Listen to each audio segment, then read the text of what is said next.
I'd like to take a moment to let you all know about a new non-profit organization started by my brother Craig. It's called Treats and Truth.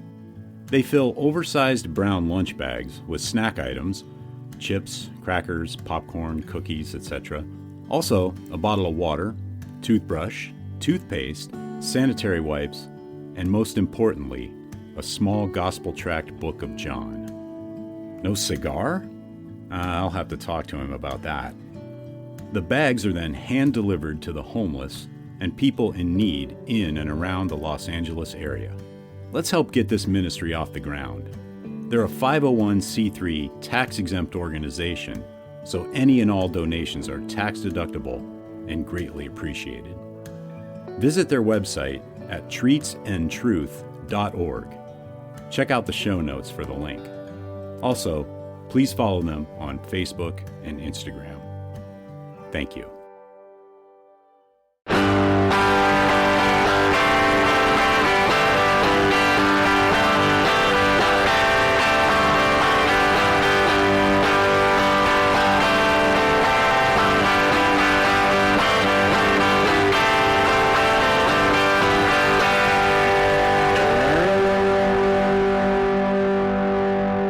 Welcome to episode 75 of the Burning Bush podcast, where we share the message of the Bible while enjoying a good cigar.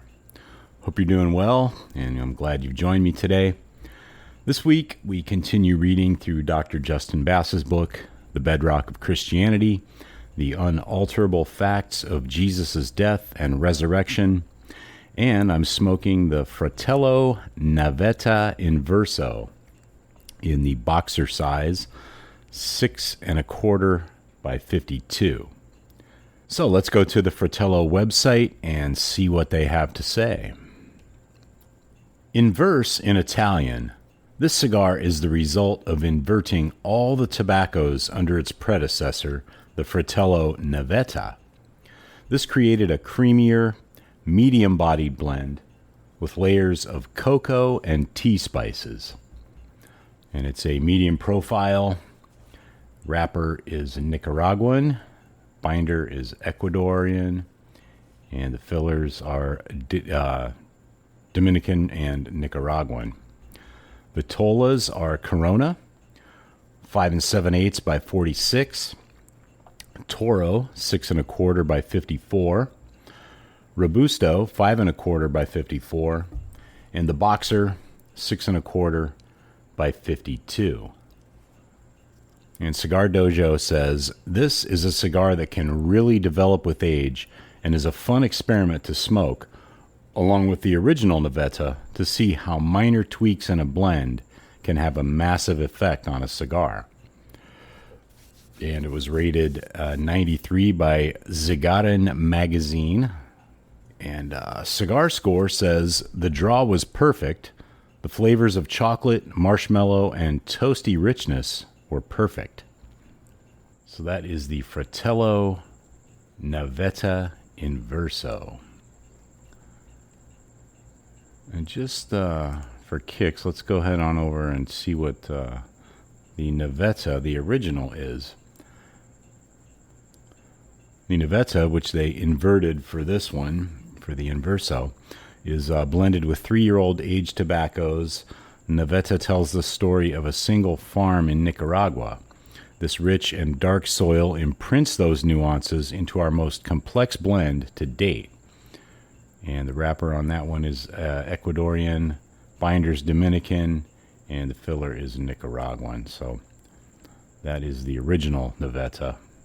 And I guess they just reversed all the tobaccos for the Navetta Inverso. So there it is. The Fratello Navetta Inverso.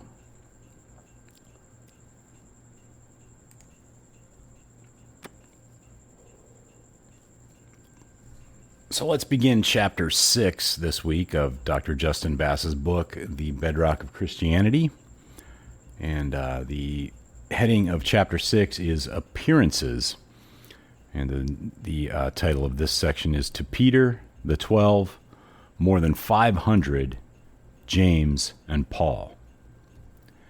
It may be taken as historically certain that Peter and the disciples had experiences after Jesus' death in which Jesus appeared to them as the risen Christ. Gerard Ludeman, What Really Happened to Jesus?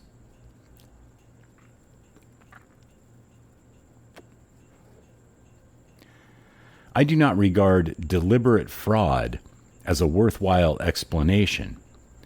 Many of the people in these lists were to spend the rest of their lives proclaiming that they had seen the risen Lord, and several of them would die for their cause.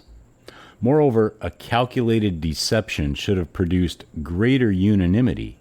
Instead, there seemed to have been competitors. I saw him first. No, I did. E.P. Sanders, The Historical Figure of Jesus. This is the sort of truth that is hard to explain because it is a fact, but it is a fact to which we can call witnesses. G.K. Chesterton, The Everlasting Man.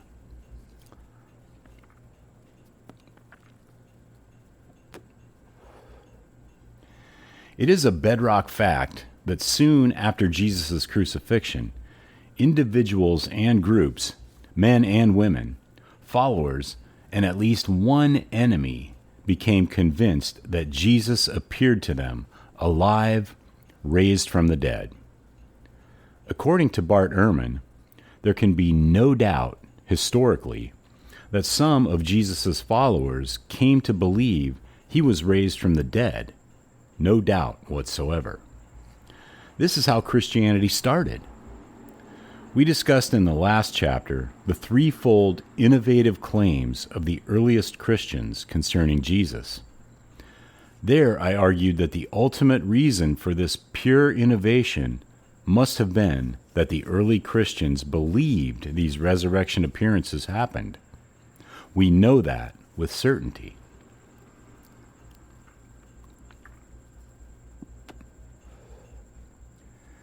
Yet, whether Jesus really did rise from the dead and appear to these individuals and groups, or whether these experiences happened in some way in their minds, i.e., hallucinations, is still the debate between Christians and the rest of the world.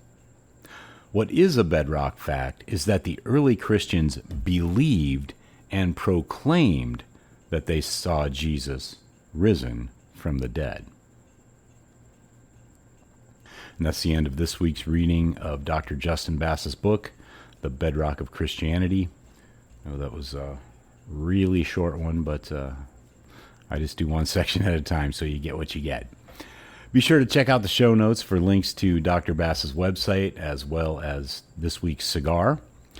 Also in the show notes are links to Treats and Truth Ministry, where you can get involved in helping to spread the gospel to the homeless.